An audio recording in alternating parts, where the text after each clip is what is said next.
On Sundays, after Browns games, this man sits to my right. He's Mr. Tyvis Powell from the Browns Radio Network. And he sits on Andy's left during the pregame show. Nope, is right. Also close. on the right side. You were close. Also on the right side. All the way in studio, he is to the left. You're figured correct. It was one or the other. Yeah. Hello, Tyvis. Hello, Tyvis. Gentlemen, how you fellas doing today? Not as bad as you might think. Uh-oh. Where are we at as a fan base? What's the call? When it comes to Ohio State, it's really easy. We're in a great mood. Yeah, before we get to the Browns, congratulations to your Buckeyes. And I asked Andy last segment, I said, any of those Ryan Day haters out there, does this win them over?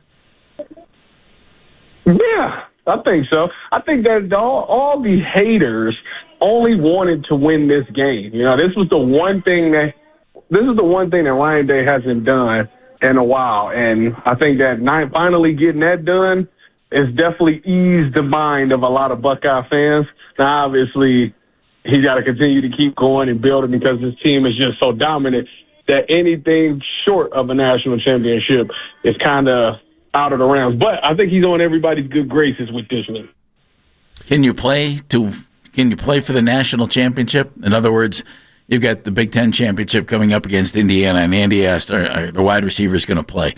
I wonder how colleges plan for that in this day and age now, as far as, hey, the big goal is winning the national championship, and does that appease the fan base? You know, with a rivalry game, maybe not, as we saw last year.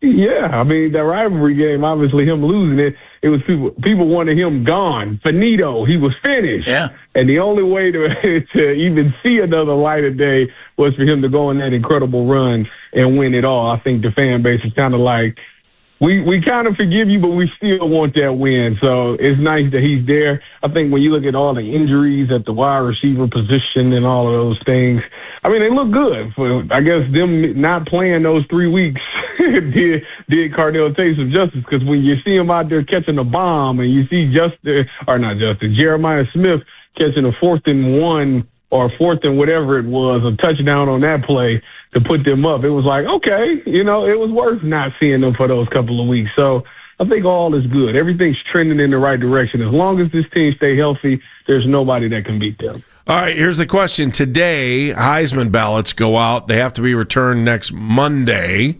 Is the Big Ten championship going to determine the Heisman Trophy winner from the quarterback position? Yes. Yes, it is. I think if Fernando Mendoza can go out there and dice up the best defense in the country, he deserves to be the Heisman. And deserves to be the number one pick if he does that. If he can do that, I agree with that. True. And then on the vice versa, if Julian Sain can go out there and look good against a very disruptive Indiana team, take care of the football and put up his numbers of 300 yards and a bunch of touchdowns, I think he's done. He can do it. He can win it as well, because everybody's talking about Heisman moment. Everybody has a Heisman moment. Well, I feel like this last game against the Wolverines was all a Heisman moment. I mean, the guy, they went down, he battled adversity, he threw a pick, and then he came back and played lights out after that. Isn't that what Fernando Mendoza did? Isn't that would that not be considered a Heisman moment? So I feel like he's kind of evened those playing fields. Now that these guys are going head-to-head, toe-to-toe, and you know you got the Big Ten championship on the line and the Heisman on the line, that's a lot of pressure for both quarterbacks to face. I feel like whatever one can handle that the best, she deserves to be a Heisman. All right, let's get to what we had in Cleveland yesterday. One of the teams you played for, the Niners, had 3 touchdowns yesterday. Touchdown drive lengths, they combined 66 yards, 16 yards, 32 yards, 18 yards. Goodness gracious, I don't care how good Jim Schwartz's defense is. That's a short field, Tyvis. Yeah, it is, and that's the thing. You know, this defense, we challenge this defense every week to try to be great. You know, and I just think that they keep getting the short end of the stick. You know, it's sad that here we are all the way this late in the season, and we're still talking about the same things that we talked about in like week 3. You know, you think that you got it fixed, but that offense just has not done enough to produce. And then when you add the special teams unit in it not producing, now you only got one unit doing well out of 3. Yeah, you're not going to win any games like that. And it was unfortunate because going into halftime, I was very confident that they could find a way to win this game, and it just kind of slipped away. We kind of just gave them the game. And given this Browns team, we've heard that and said that too many times this season. Is there any value to letting someone off the coaching staff go today? I don't think so. I know people have been screaming for Bubba Ventrone's job. I feel like, so when they fired Joe Woods, right?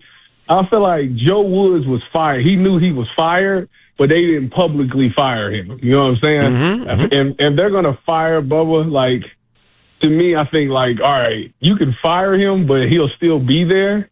I just think that Kevin or whoever will be down there more, having to put their attention on it to, like, kind of take it over. It was the same thing with, like, the offensive line coach last year. What's his name? Dickerson. Andy Dickerson. Yeah. He was, like, fired in the middle of the season. Mike Vrabel was coaching the O-line last year. So it's like, you kind of, like, that kind of stuff happens. This organization just does not publicly fire people during the middle of the season. They might let you know, like, at the end of the year, it's over with for you, and somebody will come over and take over your duties for the rest of the season. But publicly, I don't think they will fire him. Tyvis Powell joining us, and Tyvis works with us on the Browns Radio Network. I threw this out earlier in the show, and I don't think the offensive coaching staff has done a great job. I don't know how you could say that they have when the rankings are so poor and the results have been so poor. But I also don't think they've been given much of a roster to work with. Have you, in your experience as an NFL player, can coaches rise above a roster that's not good enough? Have you seen that happen very often? Maybe it has. Really. Does that Not happen? Really. I mean, at the end of the day, you got to have the Johns and the Joes. You know, it's not always X's and O's. You got to have the Johns and the Joes as well. Even we look at teams like let's say like the Patriots. You know, Patriots didn't have a wide receiver core, but they had the quarterback that could make that wide receiver core look good with Tom Brady, right? So I think that in those scenarios, you got to at least have a guy. You got to at least have the dude. And for those teams, they had it at the right position, which is the quarterback position, which is the position that we have as a revolving door right now. So therefore, it's so hard to overcome that if you don't have the guy at the helm right now. So to answer your question, no, it's hard for a coach to overcome not having the players. What is your assessment of Shador Sanders yesterday? I just feel like he didn't do enough. You know, I feel like Shedeur right now. So coming into this year, everybody was all about why is he not playing? Why is he not playing?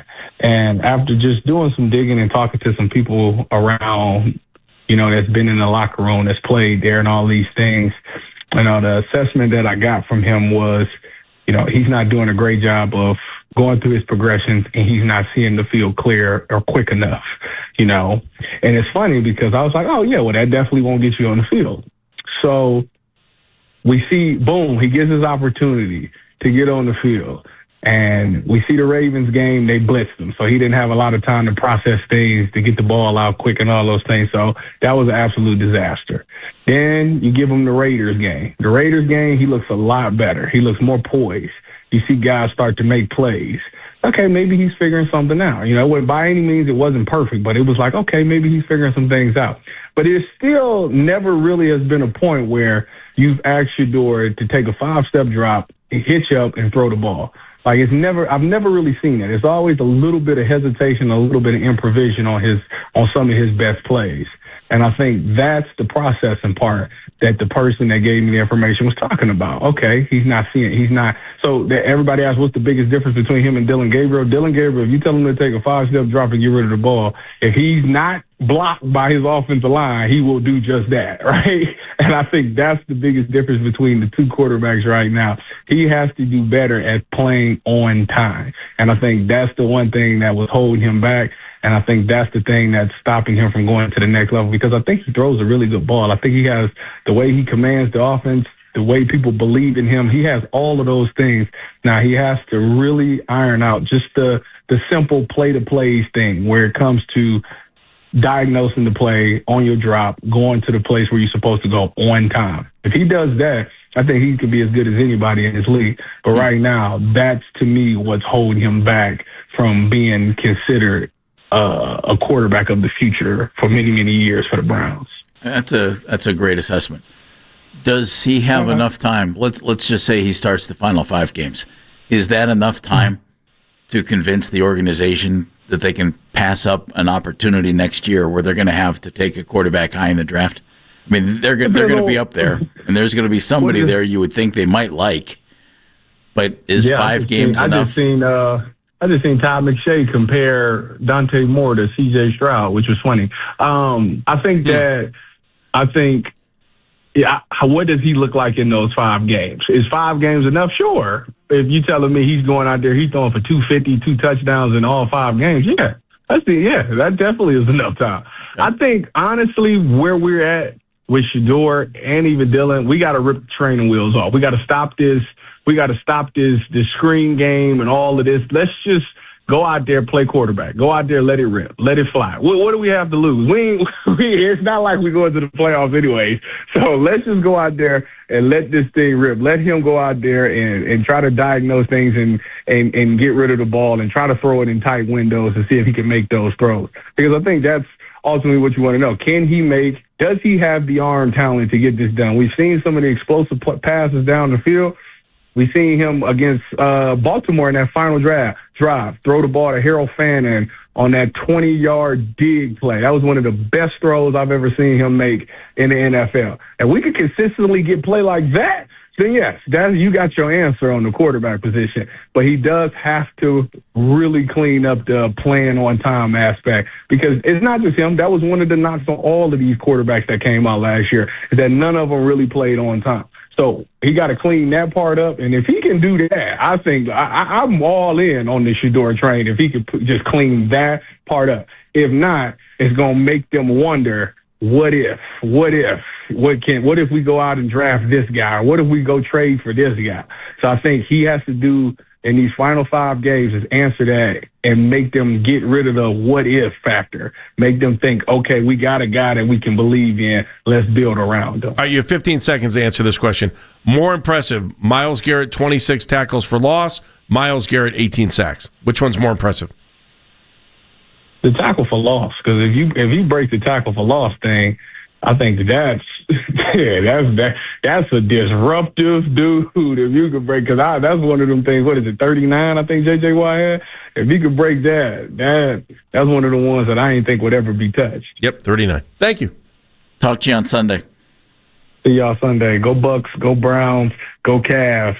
Tyvis Powell joining us on the Fan Hotline.